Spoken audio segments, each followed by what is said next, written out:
Di sini juga sama. Pak Kamto ini langsung agak mengencangkan gasnya ya. Dan belum hilang kekagetan itu, 100 meter ke depan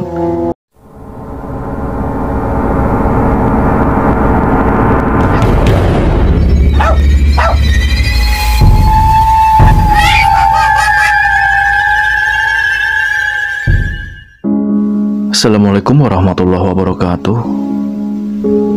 Cerita kali ini datangnya dari Pak Kamto, di mana di tahun 90-an Pak Kamto ini terbiasa membawa kendaraan berupa mobil box yang isinya itu spare part kendaraan roda 2 yang memang itu baru, dan hampir seminggu 2 kali beliau ini selalu mengantar barang tersebut ke daerah Semarang.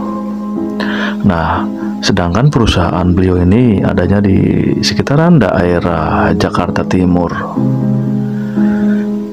Nah, di dalam pekerjaan tersebut Pak Kamto ini hampir 5 tahun.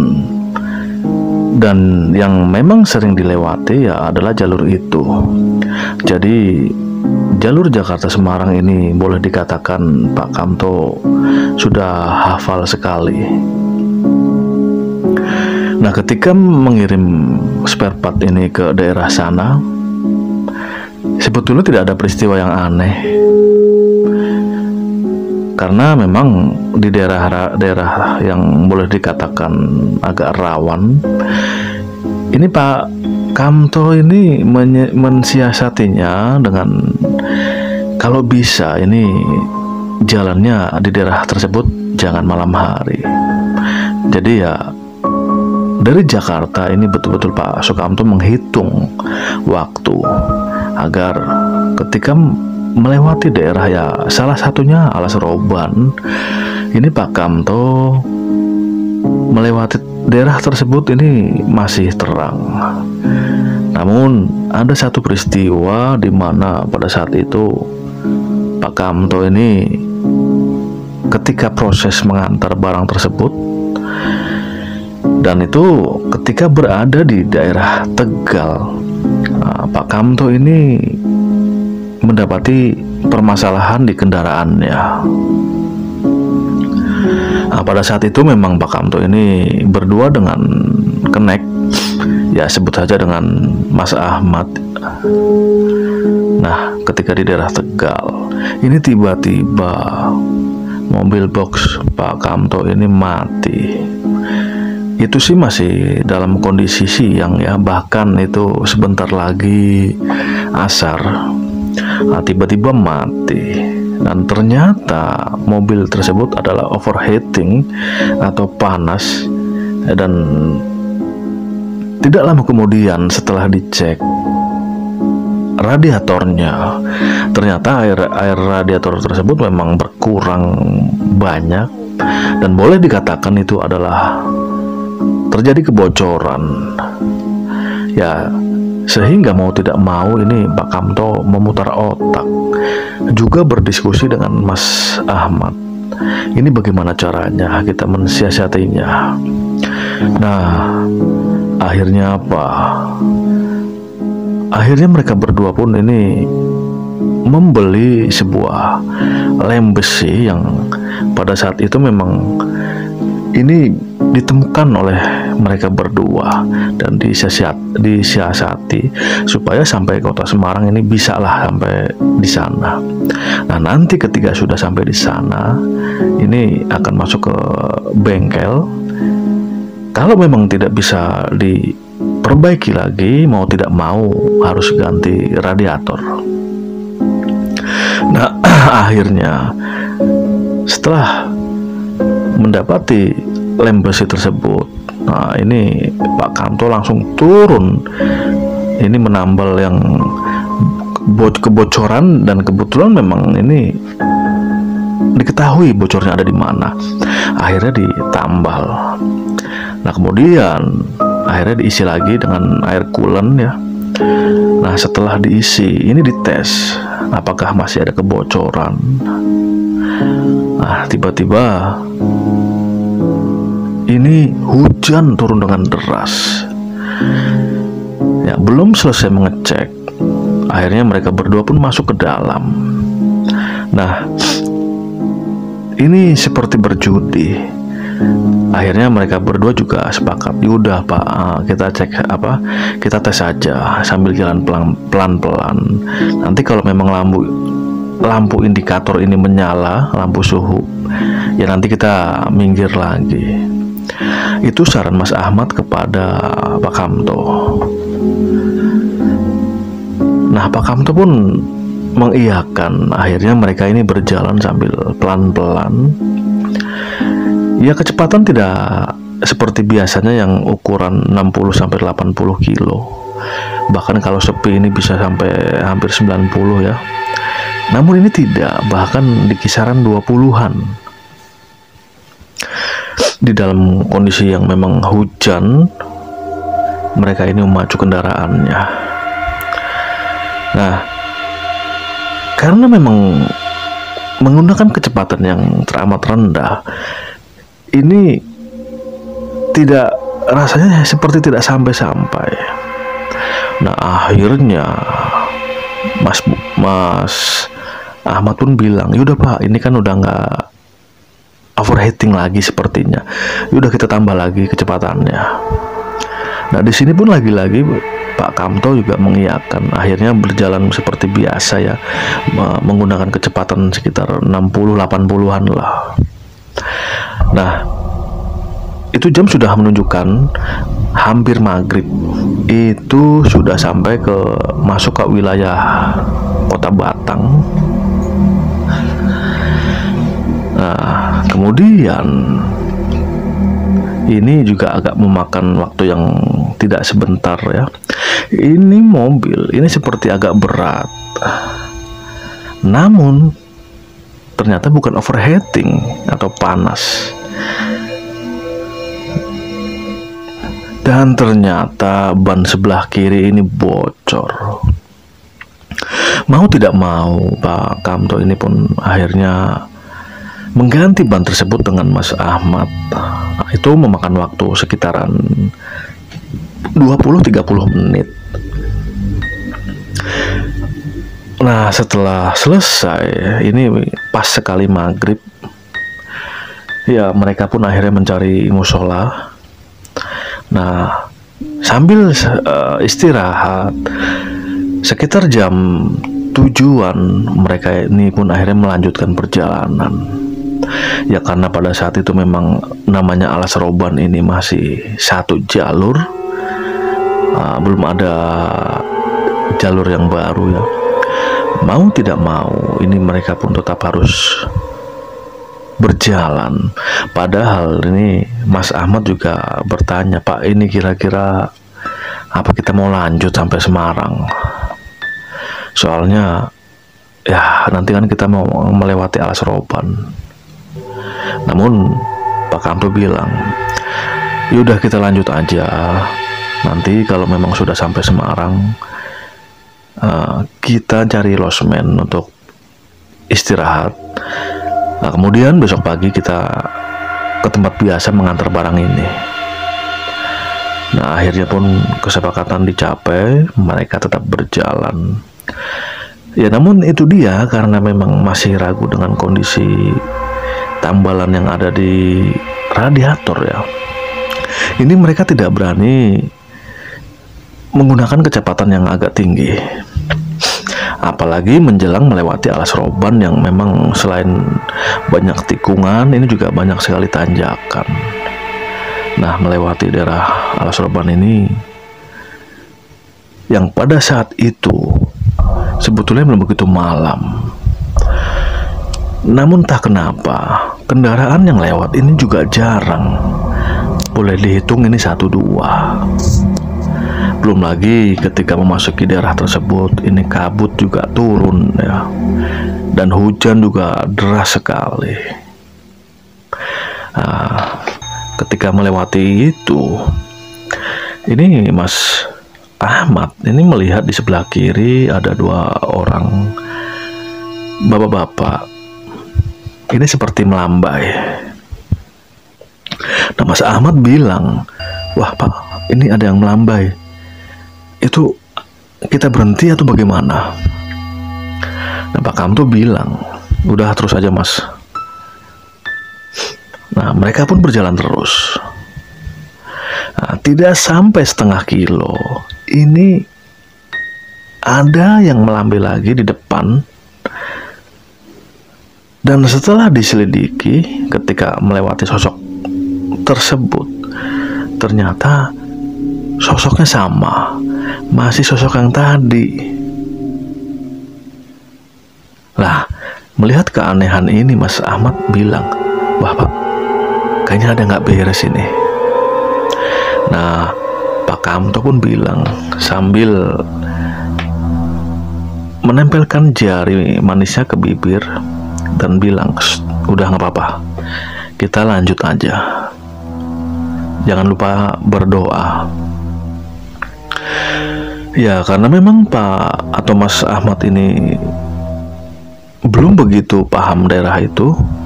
Ini masih belum tahu lah intinya gitu. Karena dipikirnya, wah, mungkin orang kasihan mau ikut numpang. Dan ini kembali lagi berjalan lagi di dalam kondisi hujan, juga sangat gelap karena di kanan kiri ini boleh dikatakan tebingan dan jurang, juga dipenuhi dengan pepohonan yang sangat rimbun. Nah, akhirnya mereka tetap berjalan di dalam keheningan. Ya, walaupun di dalam hati keduanya ini ada rasa dag-dikduk ya, namun mereka tetap berusaha tenang. Nah, hingga akhirnya ketika ada turunan yang berkelok, mereka sekitar jarak 3 meter melihat lagi sosok itu yang dengan pakaian yang sama, orang yang sama. Nah, kalau diceritakan oleh Mas Ahmad ya, ini pakaiannya memang seperti biasa, namun lusuh dan wajahnya tidak begitu jelas karena seperti menunduk. Nah, ketika melihat untuk yang kesekian kali, mereka berdua ini rasanya semakin tidak karu-karuan. Karena gini, Mas atau Pak Kamto pernah dipesan dengan orang yang hafal daerah tersebut bahwa kalau memang orang tersebut mau menumpang dan tidak menyalakan korek, ini jangan diangkut karena dikhawatirkan itu bukan manusia. Makanya ketika melihat penampakan tersebut, Pak Kamto ini langsung tetap saja tancap gas dan tidak menghiraukan. Ya, untuk kesekian kalinya ini sosok atau kedua sosok ini sepertinya paham bahwa mereka yang ada di dalam mobil box ini tidak mau memberi tumpangan. Nah, ketika jarak sudah hampir 2 meteran, ini mereka mendangak ke atas dan ternyata wajahnya ini hancur. Nah, sontak mereka berdua ini pun langsung beristighfar dan sambil bilang ini Mas Ahmad, ayo Pak gas, ayo buruan. Nah, akhirnya pun Pak Kamto langsung mengegas lagi. Namun di dalam kondisi yang memang gelap ya, hanya mengandalkan lampu mobil. Nah, ini Pak Kamto tidak mau gegabah, tetap konsentrasi. Dan hingga akhirnya mereka pun sukses melewati sosok itu. Namun ada satu keanehan lagi.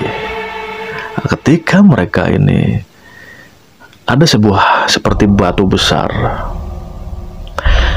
Nah, di sini perasaan Pak Kamto juga agak takut sebetulnya. Nah, tiba-tiba di sana ini Pak Kamto melihat sesosok ya, namun beda sosok. Jadi bentukannya orang. Nah, namun dilihat dari pakaiannya ini seperti menggunakan celana jeans dan jaket juga terbuat dari jeans. Namun dari gayanya ini sekitar seperti tahun 70-an. Ini juga terlihat. Nah, malah yang melihat sepertinya hanya Pak Kamto saja.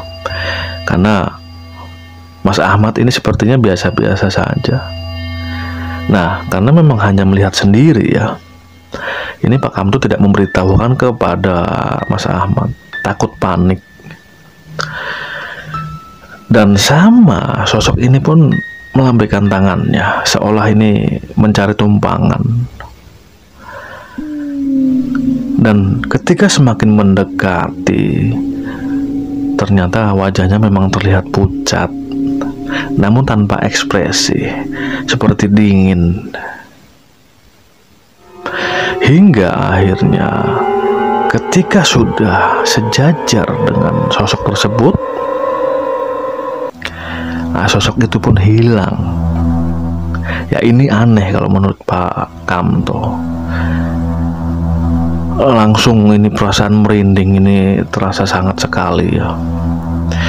Dan di sini juga sama, Pak Kamto ini langsung agak mengencangkan gasnya ya.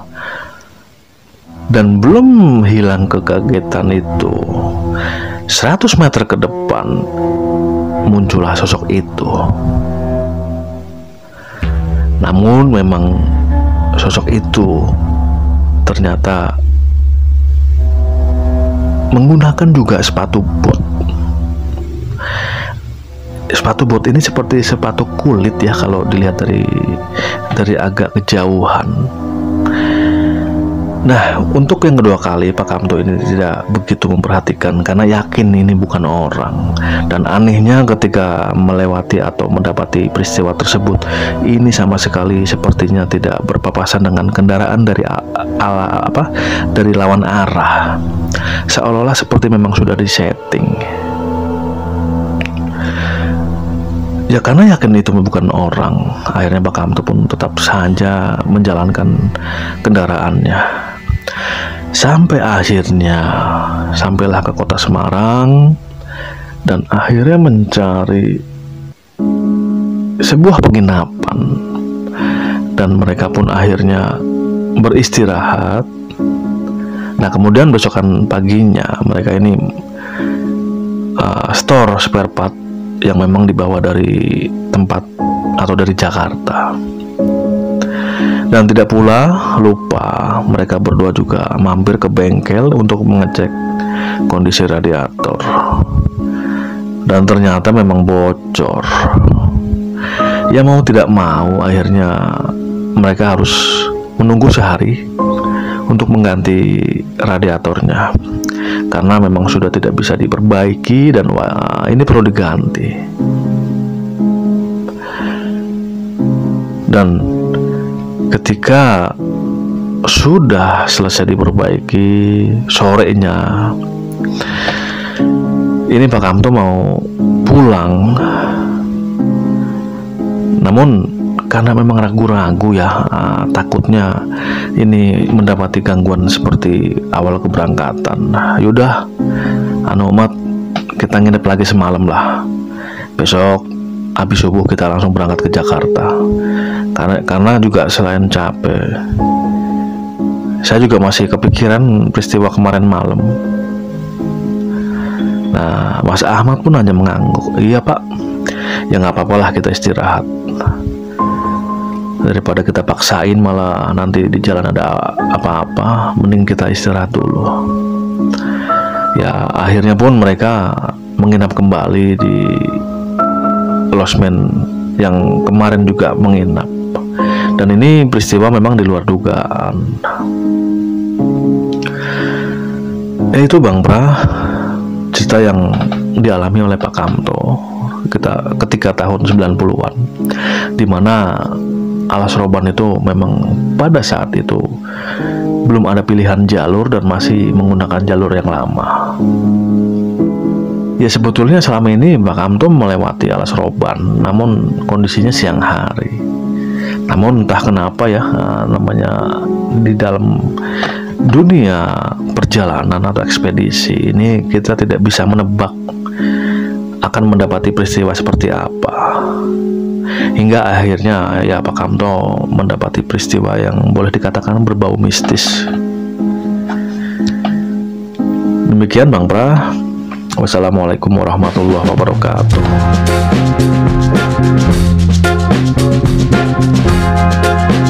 Atas ceritanya Mas, dan saya juga tidak lupa mengucapkan terima kasih kepada kawan-kawan subscriber yang masih setia di channel saya yang masih dalam kondisi belajar. Dan jika memang di sana sini masih banyak kekurangan, saya juga minta dibukakan pintu maaf yang sedalam-dalamnya, karena di sini saya masih dalam proses belajar. Dan di sini saya tutup. Wassalamualaikum warahmatullahi wabarakatuh.